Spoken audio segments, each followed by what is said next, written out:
Welcome back to the Daily Mastermind. George Wright III with your daily dose of inspiration, motivation, and education. I'm really excited to have Jason Moss with us today on the podcast. This is a gentleman that has really evolved from running and building and growing multiple businesses to actually becoming a coach and a mentor to business owners and entrepreneurs. And so let me give you a quick introduction. He's a multiple six-figure business coach, leads a community online of 20,000 coaches right now. He's been featured in Entrepreneur Magazine, Online Business Owner. He's had all kinds of, featured articles, which we were just talking about the other day about being featured. But he's got a really unique approach to business growth, which integrates your identity and strategies that you got to use to grow your business. And that's why I wanted to bring him in, because even though he coaches business coaches, he really has some principles of success that, having built businesses for over 20 years, really is unique for the audience. So Jason, welcome to the podcast. Thanks so much, George. I'm glad to be here. We got a chance to just kind of get to know each other. And I'll tell you, we share a lot of similar things. And that's one of the reasons why I wanted to have you on here. So give me a quick background, because look, you made your first sale at 13 and you've been growing businesses ever since. So I had asked you before what brought you into the coaching business, but give everybody a little bit of a backdrop as to who you are, what drives you, what your skill, kind of natural talent is, and then we can kind of jump into some of these core principles. Yeah, well, I've always had a passion for really two things. I've always been this like internet computer nerd. So I love the online world. I was like, my first, sale online when I was, I think, like 13 years old, I built this software program that was really designed to help me play video games without putting the CDs in the computer. If anybody remembers that, it's like you had to Oh yeah. whenever you wanted to play a game, you'd have to find the CD. So I built this program that basically made it so I could play my favorite, video games without putting the CD in. And that was the first product that I ever sold online. But I've also had a really, strong passion for communication, and so much of marketing, as I see it, is really just it's human connection, it's relationship, it's understanding people. And so really like my journey over the past 20 years has been merging those two things together and building platforms online, from that first business when I was 13 selling software to building a platform as a musician when I was in high school on MySpace, to getting to, Wow. grow and help grow a multi-seven-figure business as a director of sales, to the work that I do today as a business coach. So it's been many different niches and many different roads, but I think the common thread through all of them has been this passion for connecting with people, and also just using these amazing tools that we have today, this world of, internet marketing and the amazing technology, the ways that we have to reach people to kind of, reach out and connect with people all around the world and get to make an impact through the work that I do. Yeah, no, I tell you, it's you have a rare and kind of unique background. When I say that, I mean a lot of people have various, channels of knowledge that they've had, but having been sales, marketing, running a business, starting a business, programming, all those things, you bring a great perspective, which is why I can see why you are now, coaching and mentoring business owners. But one of the reasons I really wanted to have you here is I love the perspective you have on this idea that you've got to kind of grow from the inside out. And you talk about how to scale your business, because everybody, is looking at ways to brand, grow, and scale their business.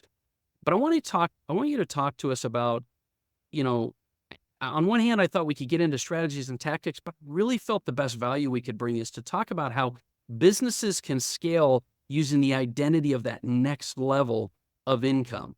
And so tell me what you mean by that, and help our listeners to kind of understand what it takes to do that.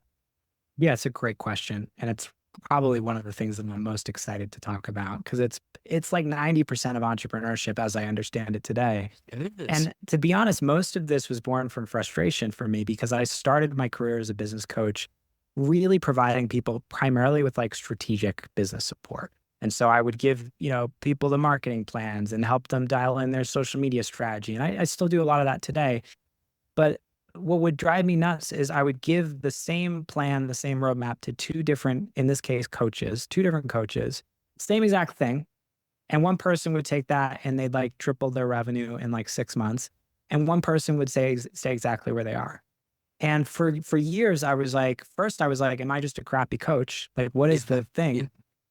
And then on a deeper level, I was like, what does it actually take? Like if it's really about strategy, like if strategy is really the missing piece, then why is it that we, most of us is like the strategies are out there. We all know like what is the thing that's really holding people back? And so as I started exploring this both in my own life as well as these clients that I was working with, I started to understand on a deeper level, like we all have two sides. We got the inner and the outer. Is like our internal would be the identity. It's beliefs, the mindsets, the inner world, how you see yourself, your business. And then there's the external, which is the strategy and the business plan and growth hacks and all that stuff.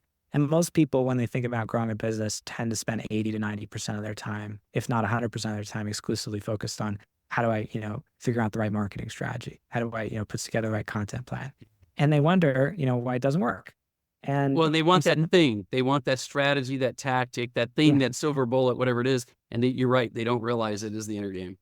And like we sell it because it sells, it's like people want to hear about those things. Yeah. So I talk about them. But the thing is like what I started to see with the clients that I was working with, as well as in my own life, we went through a period like last year where last year we did around like $500,000 in sales. And I was kind of at this level where like I had hit kind of like a plateau.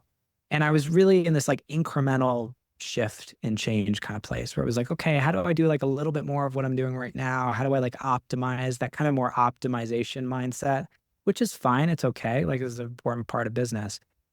But what I realized was I was operating at essentially I had created this bottleneck because I had the identity of like, I'm a multi six-figure coach. I'm operating at this level. So the ideas, the thinking, the beliefs I had were all like a reflection of that. And even the strategy that was available to me from that mindset was a reflection of the identity itself. A lot of people don't think about this. They're like, well, I want to grow my business to 7 figures or multiple 7 figures. But it's like, well, if you think of yourself as a 6-figure coach or a multi 6-figure business owner, you literally will not be available to the strategy that's going to take you to that next level. It's like you won't even see it. Your mind will filter it out. It won't process it.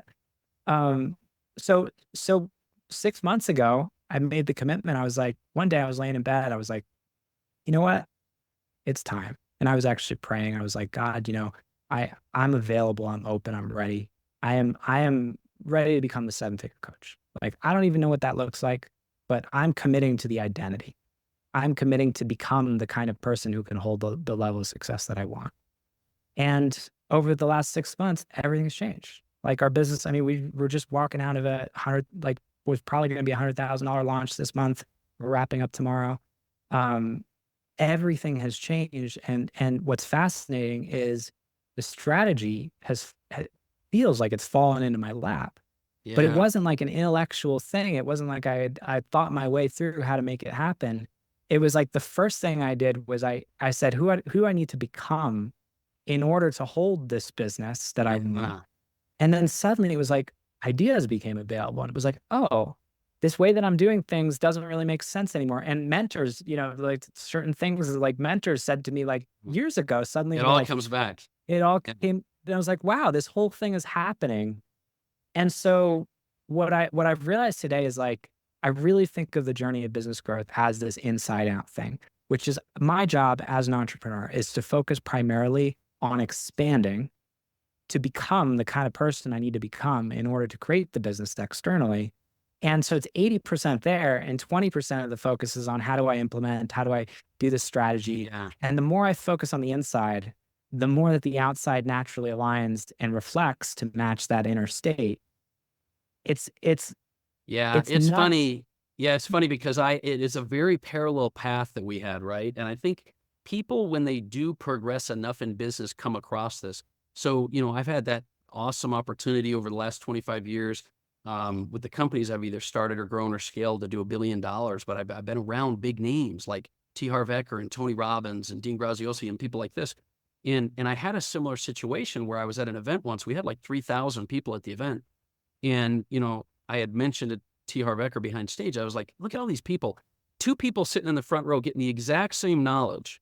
And one of them is going to do something with it. One of them isn't. And that's when it really became that point where I realized that it is your inner game. It is your mindset that's going to be the difference maker.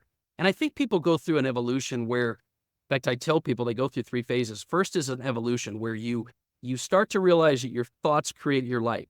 Your mindset's going to create the outer game. And then you get to a point, it's so funny the terms you use, because my favorite quote is Jim Rohn. It's success is not to be pursued, it's to be attracted by the person you become.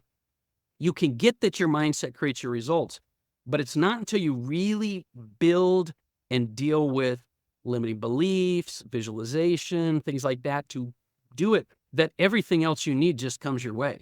And those strategies and tactics are important. Don't get me wrong. I agree with you. Like, you have to have them to move forward, but the difference maker, your internal thermometer, your internal blueprint, whatever it is, has to be worked on, or else you will never get to the scalability that you want to get to. And so I think that that's huge. And what would you say, I was going to ask you, what would you say is one of the biggest obstacles people have? Because we came to that realization and you're trying to teach that realization. What's the biggest obstacle keeping people from really turning in to be able to really create the outer results? What do you think is the biggest kind of obstacle you're finding? Well, I think the thing that stops people from doing this work in the first place is just as a culture, as a society, I think we're so fixated on the external. We almost discount this. And you can talk about it and say, oh, mindset really matters. But when you look at the reality of how most entrepreneurs spend their time and what they focus on, it's All external. primarily like it's all external. Yeah. So there's a certain level of like, I think the Conditioning. shift in belief. Yeah. Yeah, Yeah. it's a Yeah. conditioning and then a shift in belief that, at least for me, Mhm. like started to happen where it was like, this isn't it. Or like, why am I feel like I'm on this hamster wheel, or I feel like I keep recreating the same scenario again and again and again. Or why can't I break through this ceiling? And it's like you kind of got to go down that road for a little while. I think for most people, at least for me, it's like, you know, it's focusing on the external and then realizing like that's not it. And then to be able to shift inward and realize, okay, there's something else here that's available to me. And then on a practical level, like what are the roadblocks internally? And mostly it comes back to all the manifestations of fear. They're all different forms of Yeah. fear that kind of keep us in this box that we've basically created around our current selves. And so that could be fear of so many different things. It's like people say on one level they want something, but then when you have all these limiting beliefs, that basically I describe it as like you have 1 foot on the gas pedal, 1 foot on the brake. It's like your conscious mind might say, "Oh, I want to make, 10 million a year," or whatever the Yeah. number is. But then there's also this part of you that's like, "Well, what is my mom gonna say? Or are my friends gonna Yeah. accept me Yeah. still? Or what's that gonna mean for my relationship with my partner? If we're at this very different income place, are we still gonna be compatible?" So there are all these narratives and these scripts and these stories that create this like this push-pull energy I that on agree. some level creates some level of self-sabotage. And so Yes. you Yeah. can feel like this feeling of like I'm moving forward, but I feel like I take 1 step forward, 2 steps back. And to me, that energy and that pattern, it's a reflection of the fact that there's deeper limiting beliefs and stories that are just standing in the way, that are really on the deepest level, just they're it's fear. There's Yeah. some fear that Yeah, is. there's no question fear is it. I mean, I like that. And you know what? I think it's your beliefs, right? I mean, at the end of the day, we believe what we know, and it's hard to push past that. But it's funny. Jim Carrey said that in one of his commencement speeches. Most of us say we want this, we want that, we want that. But if your actions don't reflect what you're saying, it's doubtful you believe that you can do it. And so, and it might sound woo woo and all this and that, but I'm telling you, I've been around some of the biggest business minds in the world, and it's not until you do that inner work to be able to scale that you'll start to scale. You also have this 4 pillar concept. You talk about 4 pillars that you need to really apply in your business to optimize and to be able to scale. Talk to us a little bit about that, because I thought that was pretty good stuff as well. Yeah, so if we look at the external, and this is where like strategy is so simple. It's Yeah. like painfully simple. At least in the types of businesses that I help people build, which are personal brand driven, service-based businesses for the most part. So these are coaches and people who are providing some level, whether it's coaching or some other service that they're typically offering online. And if you look at like, okay, if you're from 0 to, maybe 2 million a year, like what is the model? I have these 4 pillars that essentially, these are like the 4 foundations of any business. And we look at niche, offer, audience, and enrollment. And Okay. so when I'm helping people build a business, really like all it takes on some level is optimizing for those 4 pillars. So niche being obviously who you serve. And, most of your Hmm. listeners will probably know this, but being able to get clear and specific about who those people are and also making sure that you're not trying to speak to everyone at once. Pretty obvious Yep. stuff, I think, for most people. Um, Offer, making sure that you've got something that's really going to land and connect with those people, something that actually meets a need, something that's desirable, something that helps them get from where they are today to where they want to be. Audience, which is maybe something that some people in your audience may not think about, depending on what form of marketing they're practicing. I mean, there are kind of two schools of marketing. You have like more of the, direct response type approach where it's more about like, how do we just put something in front of people?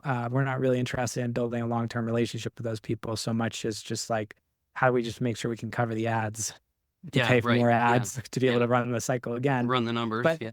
to me, the way that I focus on building, businesses is really more about audience, which is, how do you build a community or platform, people that you're nurturing and building relationships with over the long haul. And so, making sure that we've got the pieces in place there, and then we've got the right conversion strategy in place to be able to tap into that audience, and convert those people into clients and sales. And then enrollment, which is basically just being able to take those people who are interested and turning them into clients.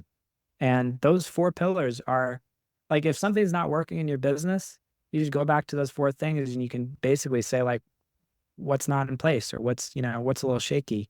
And I still Yeah. can, come back to those pillars every almost every day. And I'm always It's optimizing in one of those areas. Yeah, it's funny. You said exactly what I was going to say. I think people do, especially if you're in business at all, they do know that these are the kind of core areas. I think sometimes they get sidetracked with personal branding and this and that, but I think, your niche, offer, audience, and enrollment is key. But I also think, and you've probably found this, that people don't go deep enough. In other words, they say, I kind of know my niche, but they've not really clarified it. They know their audience, but they don't speak to their audience. They know they've got to enroll and get people converted, but they don't really become good at it.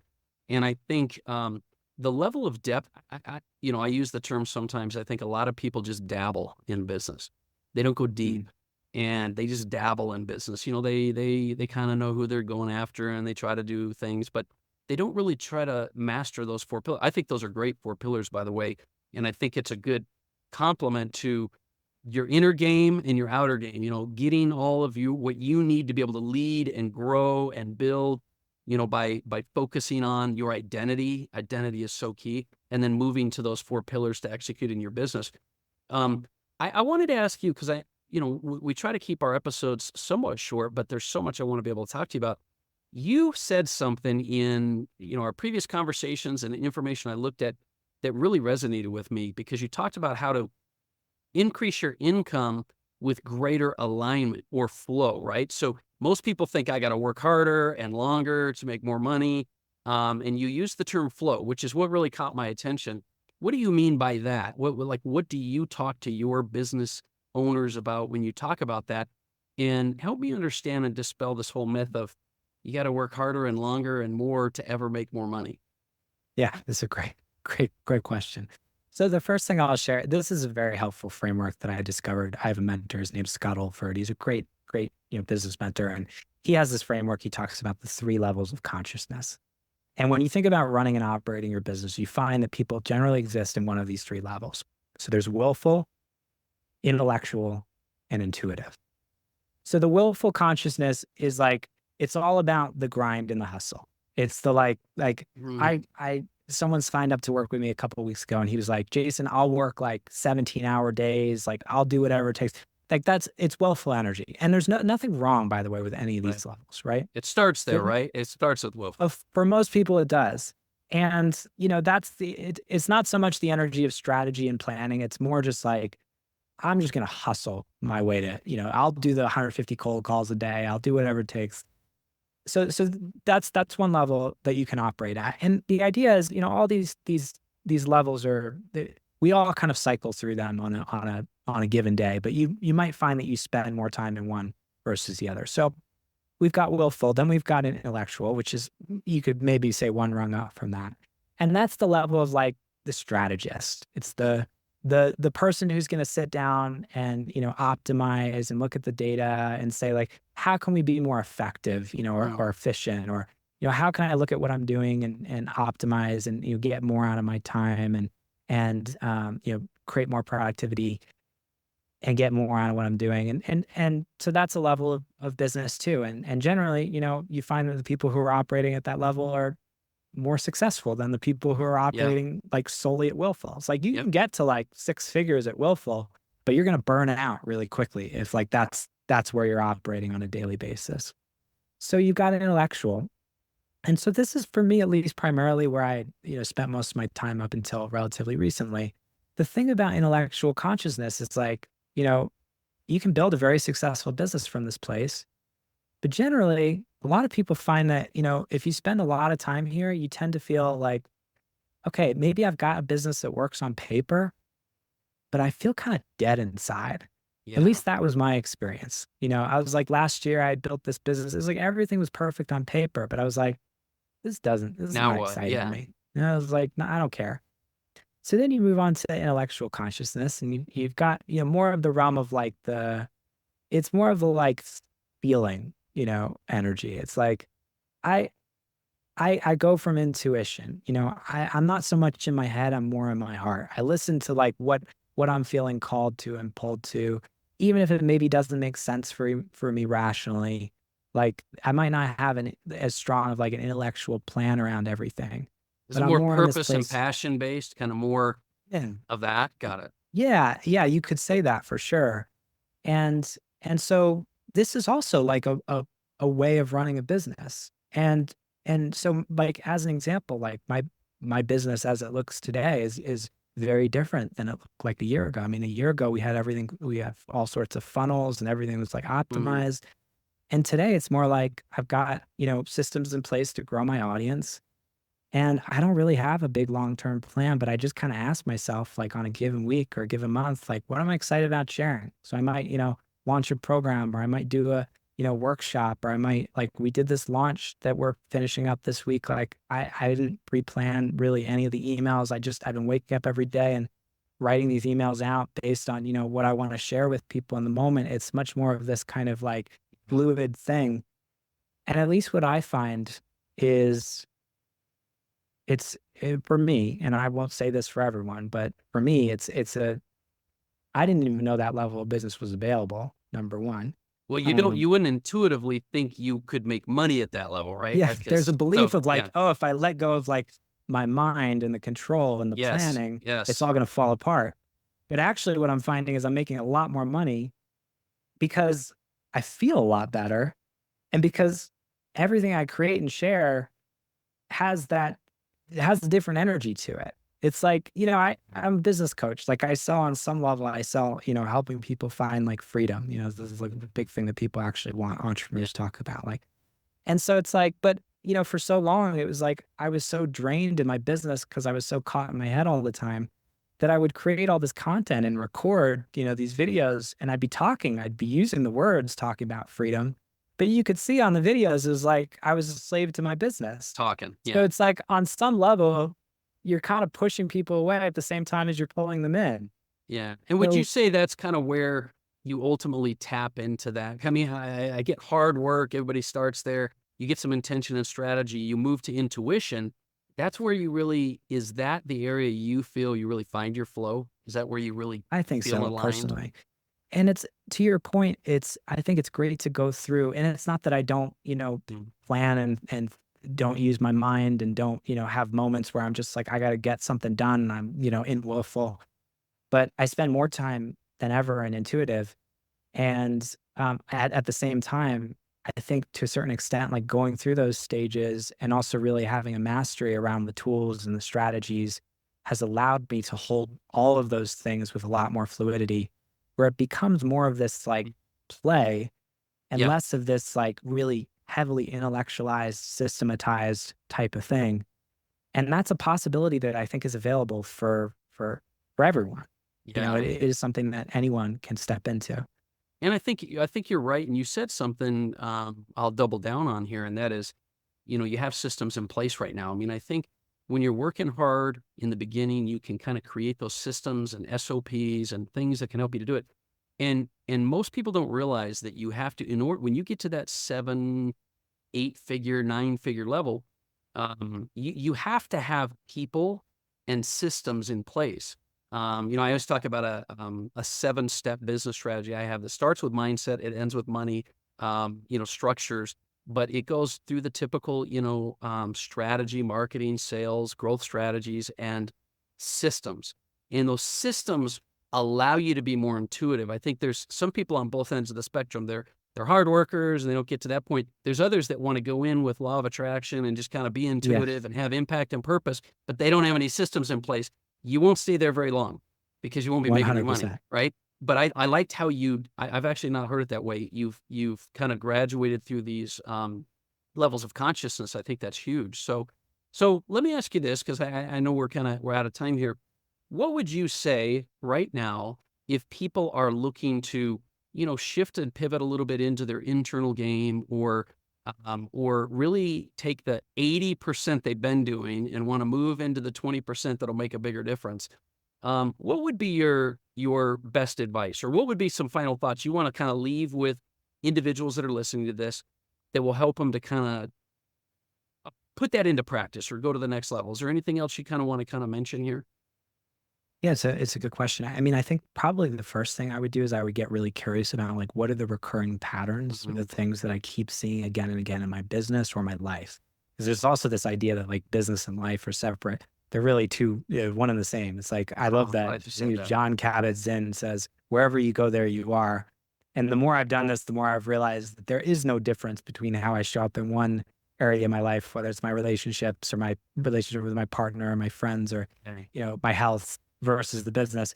So I would look at the business, I'd look at your life, and I just get really curious from a place of it's not about judgment or shame or guilt or anything like this, but like, are there any things that keep coming up like again and again and again? And sometimes that can be like a certain type of client. Like when I was leading, a sales team, when I was director of sales, it was fascinating to see. One of the things I used to like ask the sales leaders that I or the people on my team that I would coach is like, what are the objections that you keep getting again and again and again from the people that you're talking to? Because those are always mirrors. The beautiful thing about life is that life's always showing you yourself. It's just being mirrored back to you. So I remember, I had a conversation with a guy on my team who used to just keep getting like, it's too expensive. It's too expensive. And I had a conversation with him. And he's like, Jason, I'll be honest with you. Like, I grew up in a family to make a lot of money. I don't think I would buy what we're selling. Like, I think it's too expensive. I'm like, well, of course you're getting that back. It's like whether you say it or not, you bringing People it to feel it. every conversation. People feel it. So I think to me, like, I get really excited about just getting curious in my life, and each layer of my business journey of growth really to me is just it's showing me myself. And the more I can see it that way, it's not so much, that we don't focus on the outside, but that all of those things they're indicators. They're like they're a mirror back to me. And the more I think you can take that perspective and view, the more that you can uncover parts of Yep. yourself that really are opportunities to be shifted or things, to let go of or limiting Yeah. beliefs or stories that are, keeping you small. And I think it all starts with just, being able to make that kind of shift in that perspective to use those moments as opportunities to look within.